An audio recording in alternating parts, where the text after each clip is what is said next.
প্রিয় শিক্ষার্থীবৃন্দ, চট্টগ্রাম কলেজের অনলাইন শেখন কার্যক্রমে তোমাদের স্বাগত জানাই। আমি আজকে তোমাদের সাথে জৈব রসায়নের সমানতা অংশ নিয়ে আবারও আলোচনা করব। আমরা বিগত ক্লাসে জৈব যৌগের সমানতা এবং তার প্রকারভেদ নিয়ে মূলত আলোচনা করেছি। আমরা দেখেছি সমানতা যৌগের একটি বিশেষ ধর্ম, যেখানে জৈব সমাণুসমূহ আণবিক সংকেত এবং অনুস্থিত পরমাণুসমূহের ত্রিমাত্রিক বিন্যাসের ভিন্নতার কারণে সৃষ্টি হয়ে থাকে। আমরা দেখেছি সমানতা মূলত দুই প্রকার: গাঠনিক সমানতা ও স্টেরিও বা ত্রিমাত্রিক সমানতা। আমরা আমাদের পূর্ব আলোচনায় গাঠনিক সমানতার প্রকারভেদ নিয়ে বিস্তারিত আলোচনা করেছি এবং আলোচনার শেষে রাসায়নিক যৌগের সংকেত হতে গাঠনিক সমানতা নির্ণয় এবং তাদের প্রকারভেদ অনুযায়ী চিহ্নিতকরণের চেষ্টা করেছে। আমাদের আজকের আলোচনা জৈব যৌগের সমানতার দ্বিতীয় প্রকারভেদ তথা স্টেরিও বা ত্রিমাত্রিক সমানতা নিয়ে। প্রিয় শিক্ষার্থীবৃন্দ, আমাদের আজকের আলোচনার শেষে তোমরা স্টেরিও বা ত্রিমাত্রিক সমানতা ও এর প্রকারভেদ বর্ণনা করতে পারবে। জৈব যৌগের রাসায়নিক সংকেত থেকে স্টেরিও বা ত্রিমাত্রিক সমাণুর সংখ্যা ও তাতে শ্রেণীবিভক্তি নির্ণয় করতে পারবে বলে আমরা আশা করছি। চলো শুরু করা যাক। স্টেরিও বা ত্রিমাত্রিক সমানতা কি? আমরা জানি স্টেরিও একটি গ্রিক শব্দ, যার অর্থ হলো ত্রিমাত্রিক স্থান। একই আণবিক সংকেত ও একই গাঠনিক সংকেত বিশিষ্ট কিছু সমাণু যৌগের অনুস্থিত বিভিন্ন পরমাণু ও মূলকের ত্রিমাত্রিক অবস্থান বিন্যাসের ভিন্নতার কারণে যখন তাদের ভৌত রাসায়নিক ধর্মের পার্থক্য পরিলক্ষিত হয়, তখন মূলত স্টেরিও সমানতার উৎপন্ন হয়ে থাকে। একটু খেয়াল করে দেখো, স্টেরিও বা ত্রিমাত্রিক সমানতার ক্ষেত্রে আণবিক সংকেত এবং গাঠনিক সংকেত মূলত অভিন্ন থাকবে। শুধুমাত্র অনুস্থিত পরমাণু বা মূলকসমূহের ত্রিমাত্রিক বিন্যাস অবস্থানের ভিন্নতার কারণে সমাণুর উৎপত্তি হবে। স্টেরিও বা ত্রিমাত্রিক সমানতা মূলত দুই প্রকার। একটি হচ্ছে জ্যামিতিক সমানতা বা সিস-ট্রান্স সমানতা এবং অপরটি হচ্ছে আলোক সমানতা। আধুনিক রসায়নে জ্যামিতিক বা সিস-ট্রান্স সমানতাকে ইজেড সমানতা নামেও পরিচিত করা হয়। প্রিয় শিক্ষার্থী, আমরা স্টেরিও সমানতার প্রথম প্রকারভেদ তথা জ্যামিতিক বা সিস-ট্রান্স সমানতা নিয়ে এ পর্যায়ে আলোচনা করব। সংজ্ঞায় বলা হয়েছে, একই আণবিক ও গাঠনিক সংকেত বিশিষ্ট কোনো জৈব যৌগের অণুতে কার্বন কার্বন বন্ধনের অক্ষ বরাবর মুক্ত ঘূর্ণন সম্ভব না হলে দুটো ভিন্ন কনফিগারেশন বিশিষ্ট জৈব অণুর সৃষ্টি হবে, যাদেরকে পরস্পরের জ্যামিতিক সমাণু এবং যৌগের এই ধর্মকে জ্যামিতিক সমানতা বলে।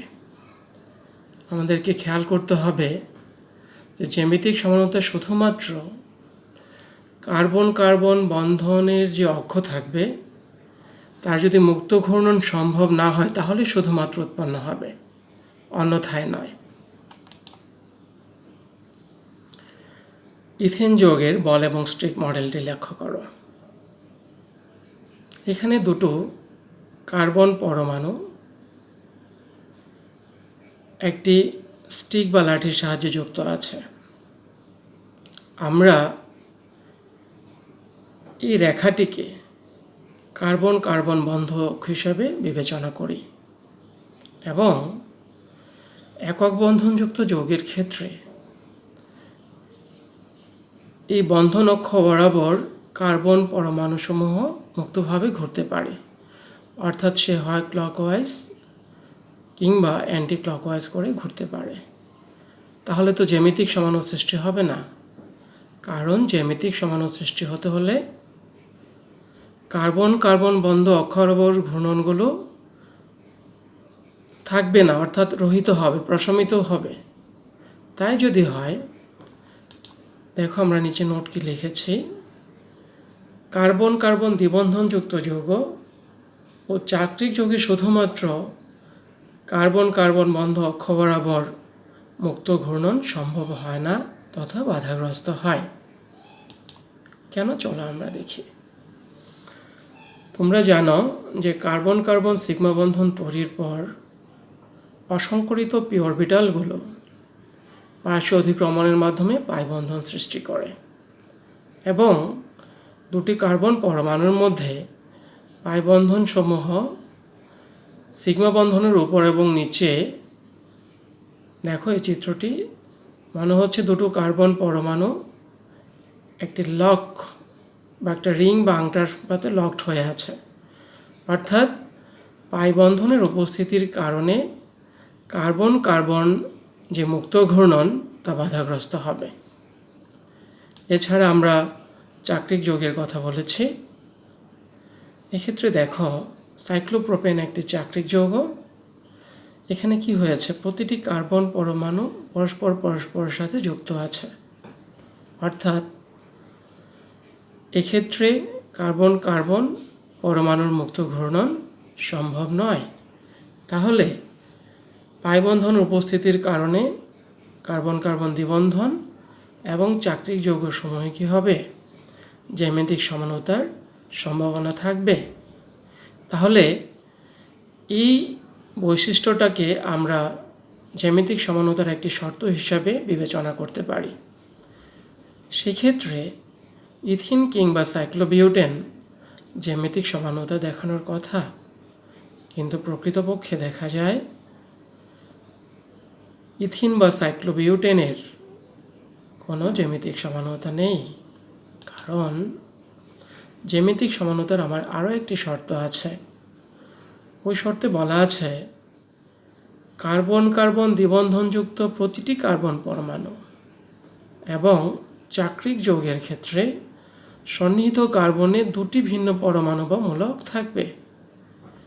এবং সেক্ষেত্রে দেখো প্রোপিনের ক্ষেত্রে কি হয়েছে, প্রোপিনের দ্বিতীয় কার্বনে একটি মিথাইল মূলক এবং একটি হাইড্রোজেন পরমাণু আছে, কিন্তু প্রথম কার্বনে যেহেতু দুটো হাইড্রোজেন পরমাণু একই রূপ, সুতরাং প্রোপিনের ক্ষেত্রেও জ্যামিতিক সমানতা দেখানো সম্ভব নয়, অর্থাৎ সন্নিহিত প্রতিটি কার্বনেই দুটো ভিন্ন পরমাণু বা মূলক থাকতে হবে।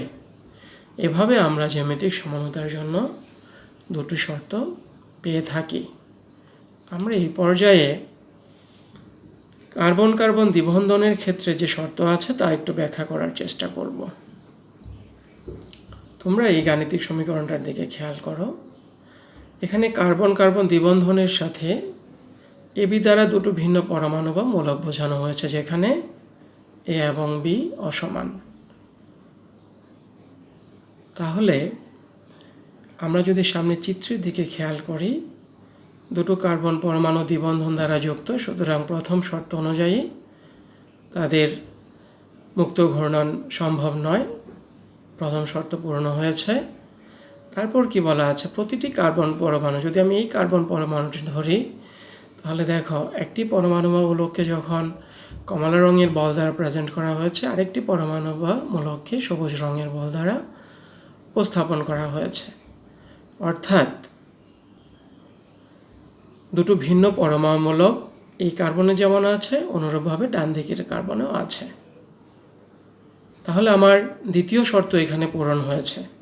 তাহলে আমি বলতে পারবো এই মডেল অনুযায়ী একটি দ্বিবন্ধনযুক্ত যৌগ এই শর্ত সাপেক্ষে জ্যামিতিক সমানতা প্রদর্শন করবে। এখন খেয়াল করো, কার্বন কার্বন অক্ষের উপরের তলে দুটো পরমাণুমূলক একই অবস্থানে আছে, আবার নিচের তলে দুটো পরমাণুমূলক যারা সবুজ বল দ্বারা চিহ্নিত তারা একই অবস্থানে আছে। সেক্ষেত্রে আমরা এ ধরনের সমাণুকে বলি সিস সমাণু। সিস একটি ল্যাটিন শব্দ যার অর্থ দাঁড়ায় সেম সাইড। ডান দিকের চিত্রটি যদি দেখো তাহলে কি দেখাচ্ছে, ওখানে দেখো একই পরমাণুমূলক কি আছে, আড়াআড়ি অবস্থান আছে দ্বিবন্ধনযুক্ত কার্বনের। দেখো আড়াআড়ি অবস্থানে আছে। এক্ষেত্রে যে সমাণুটা পাওয়া যাবে এই সমাণুকে আমরা বলি ট্রান্স সমাণু। ল্যাটিন শব্দ ট্রান্স মানে হচ্ছে অ্যাক্রস, অর্থাৎ আড়াআড়িভাবে থাকবে। এজন্য যেহেতু আমরা সিস এবং ট্রান্স সমাণু জ্যামিতিক সমানুতায় পেয়ে যাই, আমরা জ্যামিতিক সমানুতাকে অনেক ক্ষেত্রে সিস ট্রান্স সমানুতা বলে থাকি।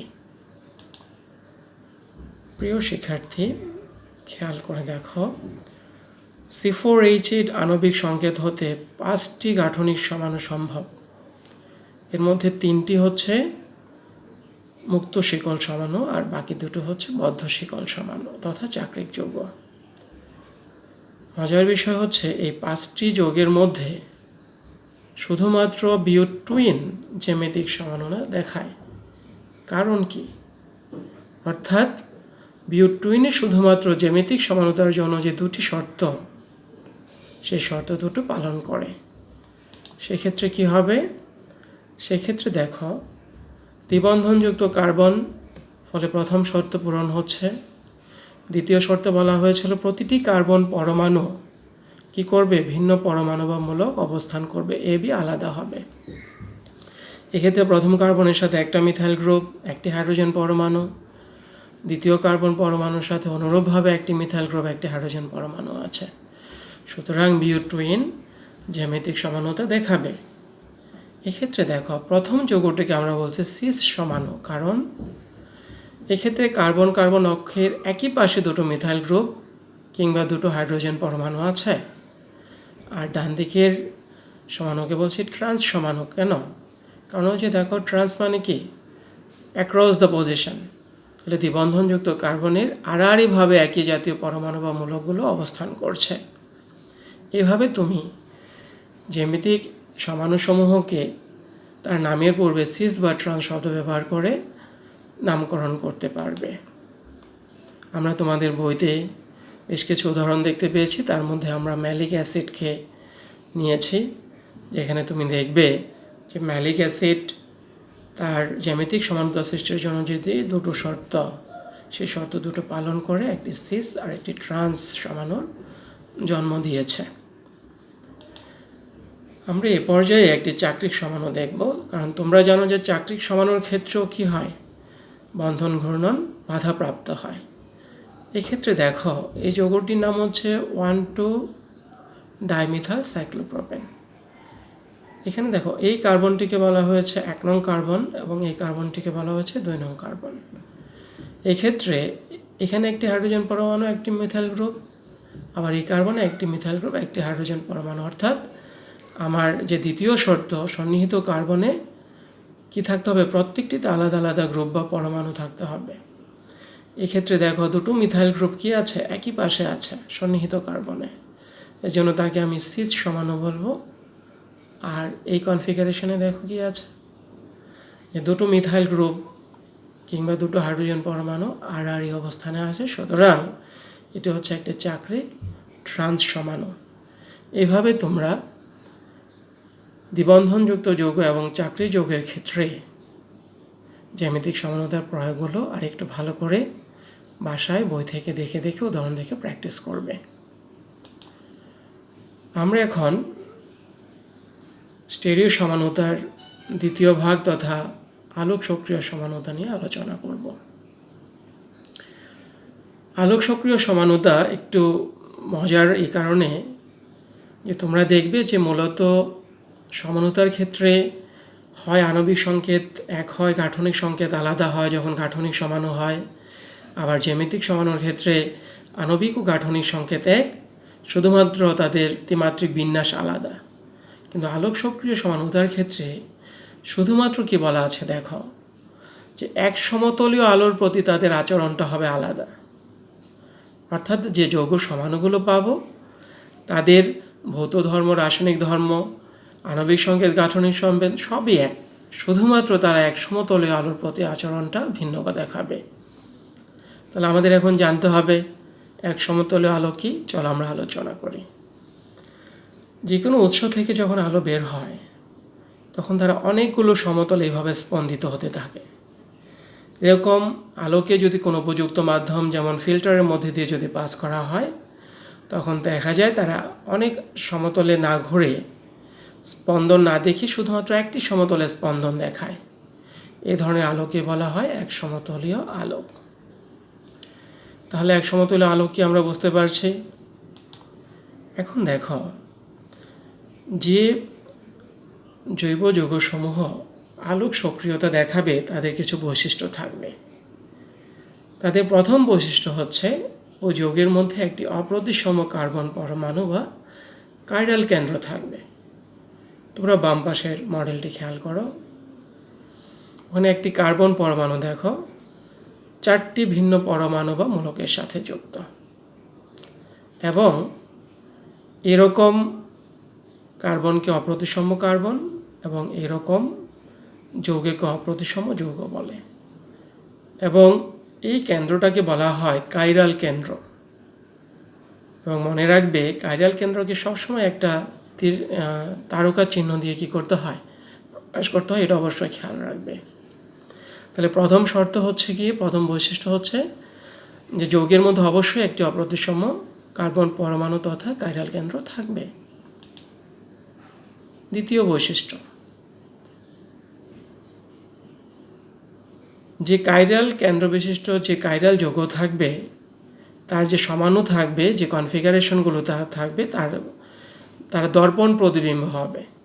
অর্থাৎ তুমি দেখো, এখানে যে যৌগটি আছে তাকে যদি আমরা একটি দর্পণের সামনে রাখি তাহলে কি হবে, তার একটা ইমেজ বা চিত্র পাওয়া যাবে। সে চিত্রটা দেখো কীরকম। এটার ঠিক বিপরীত দেখো, এখানে ডেল্টা কোথায় আছে আর এখানে কোথায় আছে। এখানে বিটা বা গামার অবস্থান, আর দর্পণ প্রতিবিম্বে বিটা এবং গামার অবস্থান ঠিক উল্টে গেছে। অর্থাৎ আমাদের মূলত যে আমরা আয়নার সামনে দাঁড়ালে যেরকম হয়, আমাদের চেহারার যে ভিন্ন রূপ দেখি, ঠিক এরকমই একটি ঘটনা ঘটে।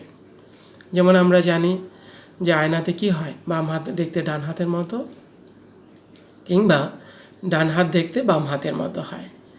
সত্যিকার অর্থে কাইরাল একটি গ্রিক শব্দ যার অর্থ হচ্ছে কি হাত। অর্থাৎ যৌগ সমাণুসমূহকে যখন একটি আয়নার সামনে রাখা হবে তার একটি দর্পণ প্রতিবিম্ব আমরা অবশ্যই পাব। এবং তাহলে কি হলো, একটি কাইরাল কেন্দ্র থাকবে যেখানে 4টি পরমাণু মূলক থাকবে, এটা প্রথম শর্ত। দ্বিতীয় শর্ত বলা হচ্ছে দর্পণ প্রতিবিম্ব থাকবে। এর পরেও আরও একটি শর্ত আছে, সেখানে কি বলা হয়েছে দেখো, যে কনফিগারেশনগুলো পাওয়া যাবে। তোমরা নিশ্চয়ই জানো কনফিগারেশন কি। আমরা সমানতার যে চিত্রগুলো পাই তাদেরকে আমরা কনফিগারেশন বলি। যেমন এটা একটা কনফিগারেশন, এটা একটা কনফিগারেশন, এটা একটা কনফিগারেশন, এটা একটা কনফিগারেশন।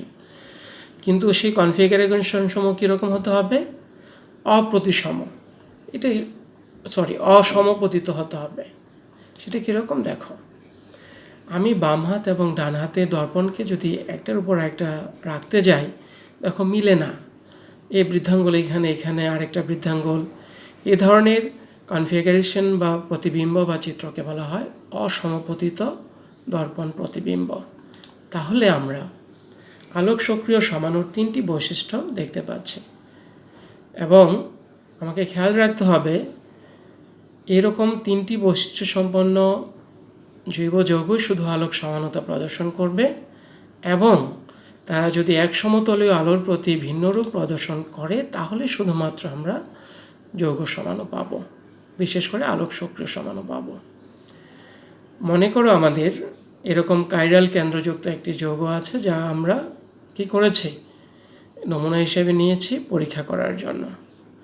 এবং পরীক্ষণীয় মাধ্যমের মধ্য দিয়ে যদি আমরা এক সমতলীয় আলো প্রবাহিত করি, তখন এই এক সমতলীয় আলোর আলোকতল কি করবে, ঘুরে যাবে। ঘুরে গেলে দেখা যাবে, যেমন ধরো এটা এরকম ছিল, উলম্বভাবে ছিল, এটা একটা কৌণিক মানে ঘুরে গেছে। দেখা যায় যে এক সমতলীয় আলো কখনো ঘড়ির কাঁটার দিকে ঘোরে কিংবা কখনো ঘড়ির কাঁটার বিপরীত দিকে ঘোরে। যে সমাণু, যে নমুনা আলোর তলকে ঘড়ির কাঁটার দিকে ঘোরাবে তাদেরকে আমরা বলি ডি সমাণু। দেখেছো, ডি সমাণু। ডি একটি ল্যাটিন শব্দ, ডেক্সট্রো মানে রাইট, বা আমরা তাকে দক্ষিণাবর্ত অনেক সময় বলে থাকি, ডানাবর্ত বলা হয়। আর অপরটিকে বলা হয় এল সমাণু, ল্যাটিন ল্যাভো, ল্যাভো মানে হচ্ছে লেফট। তার মানে যে সমাণু এক সমতুল্য আলোর তলকে বাম দিকে ঘোরাচ্ছে তাকে আমরা বলছি কি, বামাবর্ত বা এল সমাণু। এবং এরকম দুটো সমাণুকে আমরা আরেকটা নতুন নামে ডাকি, সেই নামটি হচ্ছে অ্যানানসিওমার। তার মানে একটি ডি সমাণু একটি এল সমাণু, কিংবা একটি এল সমাণু একটি ডি সমাণুর কী হবে, অ্যানানসিওমার হবে। মনে রাখবে, অ্যানানসিওমারও সাধারণ আলোক সক্রিয় সমাণুর মতো কী হবে, ভৌত রাসায়নিক ধর্ম অভিন্ন থাকবে। তাদের আলোর আবর্তন মাত্রও সমান, শুধুমাত্র আবর্তনের দিকটা আলাদা বা ভিন্ন। খেয়াল করো, ল্যাকটিক অ্যাসিড একটি কাইরাল যৌগ আমরা দেখতে পাচ্ছি। এরকম একটি নমুনা যদি আমরা পোলারোমিটার নলে পরীক্ষার জন্য নিয়ে তার মধ্য দিয়ে এক সমতলে আলো প্রবাহিত করি, তখন দেখা যাবে সে ওই এক সমতলে আলোর তলকে হয় ডানে কিংবা বামে ঘোরাবে। যদি ডানে ঘোরায় তাহলে আমরা একটি সমাণু পাবো, যদি বামে ঘোরায় তাহলে আমরা আরেকটি সমাণু পাবো। তোমরা দেখো এখানে এটা ডানে এবং বামে ঘোরাচ্ছে। এবং আমরা বলেছিলাম যে সমাণুদ্বয়ের কী হবে, ভৌত ধর্ম অভিন্ন থাকবে, রাসায়নিক ধর্ম অভিন্ন থাকবে, তাদের ঘূর্ণন মানও অভিন্ন। শুধুমাত্র দেখো এখানে প্লাস দেওয়া আছে, এখানে মাইনাস দেওয়া আছে, অর্থাৎ ঘড়ির কাঁটার দিকে ঘটলে প্লাস, ঘড়ির কাঁটার বিপরীত দিকে ঘটলে মাইনাস। এভাবে আমরা একটা ডি এবং একটা এল সমাণু পাই।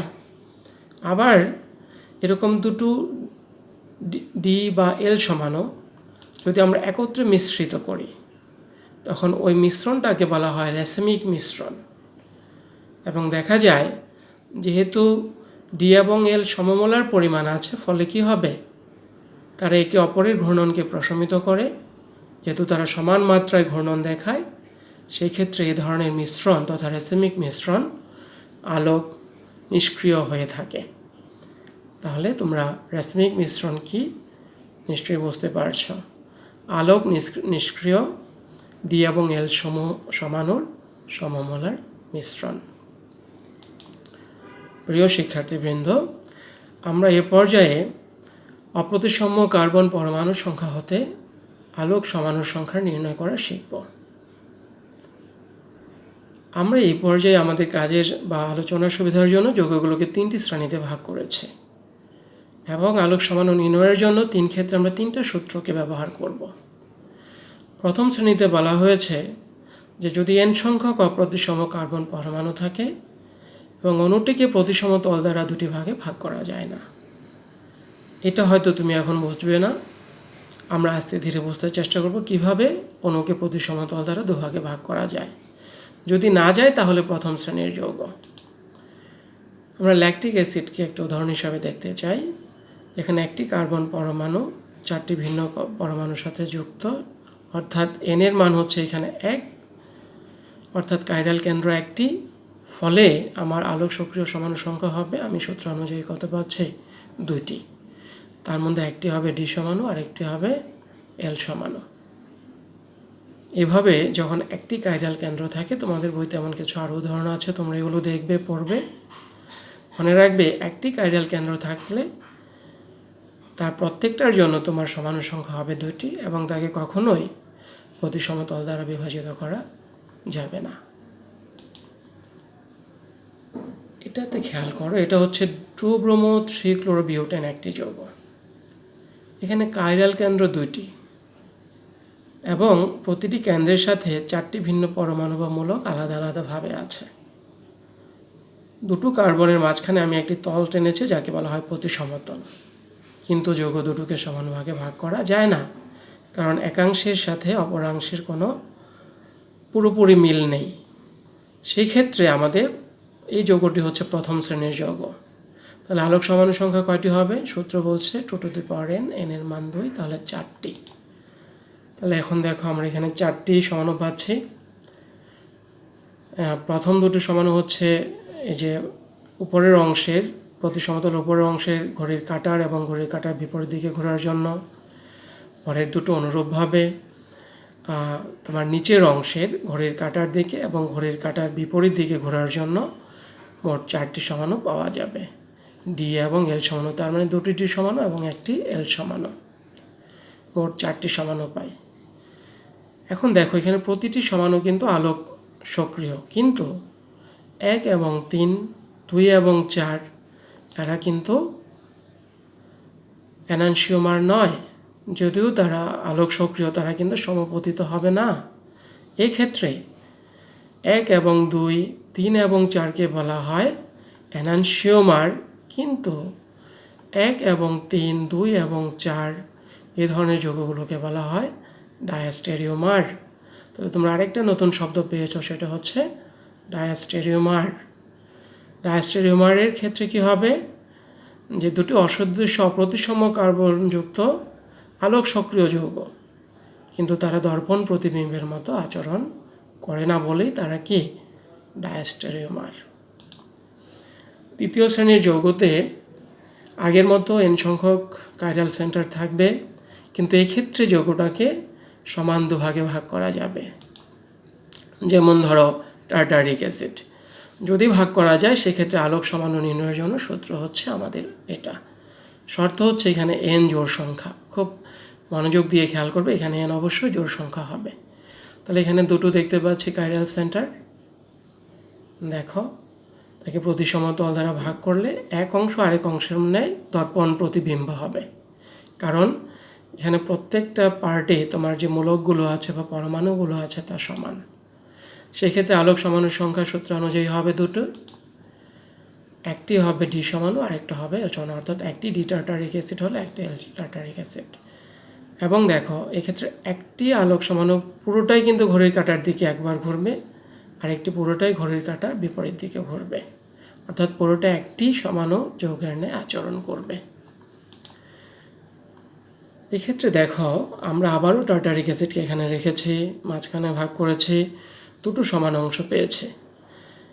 কিন্তু তুমি যদি খেয়াল করো এই কার্বনের কাইরাল কেন্দ্র এবং এই কার্বনের কাইরাল কেন্দ্র দুটো কিন্তু পরস্পরের দর্পণ প্রতিবিম্ব, এবং এরা এমন একটি দর্পণ প্রতিবিম্ব তৈরি করে যারা অসমপতিত, এবং সেক্ষেত্রে এই ধরনের যৌগ অণু আলোক নিষ্ক্রিয় হয় এবং তাদেরকে আমরা একটি বিশেষ নামে ডাকি এবং তাদেরকে বলা হয় মেসোযৌগ। তাহলে তোমরা আরও একটি নতুন শব্দ পেয়েছো, মেসোযৌগ। তাহলে মেসোযৌগ কারা? মেসোযৌগ মূলত একের অধিক কাইরাল কার্বন বিশিষ্ট যৌগের ক্ষেত্রে হবে, এবং তাদেরকে গঠনের সমরূপতার জন্য এমনভাবে ভাগ করা যাবে যেন এক অংশ আরেক অংশে দর্পণ প্রতিবিম্ব হবে, কিন্তু তাদের যে দর্পণ প্রতিবিম্ব তারা কী হবে? ওপরে স্থাপনীয় হবে, কিন্তু তাদের আবর্তন মাত্রা যে কিন্তু একে অপরকে কী করবে? প্রশমিত করবে। দেখো এটা ঘড়ির কাঁটার দিকে আর একটা ঘড়ির কাঁটার বিপরীত দিকে। সেক্ষেত্রে আমরা সূত্রের মাধ্যমে কোনো একটি যৌগের মেসো গঠনও নির্ণয় করতে পারি। তোমরা সূত্রটা শিখবে এবং সেই ক্ষেত্রে n এর মান বসিয়ে কয়টি মেসো গঠন সম্ভব তাও তোমরা নির্ণয় করতে পারবে। এই টার্টারিক যৌগের ক্ষেত্রে একটি মেসো গঠন সম্ভব এবং তা আমরা চিত্রে দেখিয়েছি। আমি বইতে আরেকটি উদাহরণ দিয়েছি তোমাদের এখানে বই থেকে, তোমরা এটা ভাষায় প্র্যাকটিস করবে। যেমন এই যৌগের মধ্যে মোট সমাণু সংখ্যা কয়টি এবং তার কয়টি মেসো গঠন সম্ভব ইত্যাদি। প্রিয় শিক্ষার্থীবৃন্দ, তৃতীয় শ্রেণীর যৌগ এবং দ্বিতীয় শ্রেণীর যৌগে খুব একটি পার্থক্য নেই। পার্থক্যটা হচ্ছে কি শুধু সূত্রের পার্থক্য, অর্থাৎ এখানেও যৌগকে সমান দুভাগে ভাগ করা যাবে। আগে সূত্রে n ছিল জোড় সংখ্যা, আমাদের এখানে n হচ্ছে বিজোড় সংখ্যা, এবং সেক্ষেত্রে এরকম একটি যদি বিজোড় সংখ্যাযুক্ত 3টি কাইরাল কেন্দ্র বিশিষ্ট তুমি যদি আলোক সক্রিয় সমাণু সংখ্যা নির্ণয় করতে যাও, সূত্র অনুযায়ী দেখবে যে আলোক সক্রিয় সমাণু সংখ্যা হবে 2টি এবং তার মেসো গঠন হবে 2টি। তোমরা খুব বিস্তারিত যে পড়ার এগুলো প্রয়োজন আছে গঠন টঠন তা নয়, কীভাবে মেসো গঠন কিংবা আলো সক্রিয় সমাণু সংখ্যা নির্ণয় করতে হয় অতটুকু পড়লেই চলবে। আমরা একেবারে শেষ পর্যায়ে চলে আসছি। শেষ পর্যায়ে যাওয়ার আগে তোমাদেরকে আবারও স্মরণ করে দিতে চাই যে স্টেরিও সমানুতার যে দুটি প্রকারভেদ, জ্যামিতিক এবং আলো সক্রিয় সমানুতা। জ্যামিতিক সমানুতা শুধুমাত্র দুটো শর্ত পূরণ হলেই সম্ভব, অন্যথায় নয়। আর আলোক সক্রিয় সমানুতার ক্ষেত্রে যে বৈশিষ্ট্যগুলো ইতিমধ্যে আমরা আলোচনা করেছি তা তোমরা ভালো করে পড়বে মনোযোগের সাথে। আশা করছি তোমরা বুঝতে পারবে। প্রিয় শিক্ষার্থীবৃন্দ, তোমাদের মনোযোগ সহকারে শোনার জন্য এতক্ষণ ধন্যবাদ জানাচ্ছি। ভালো থেকো সবাই।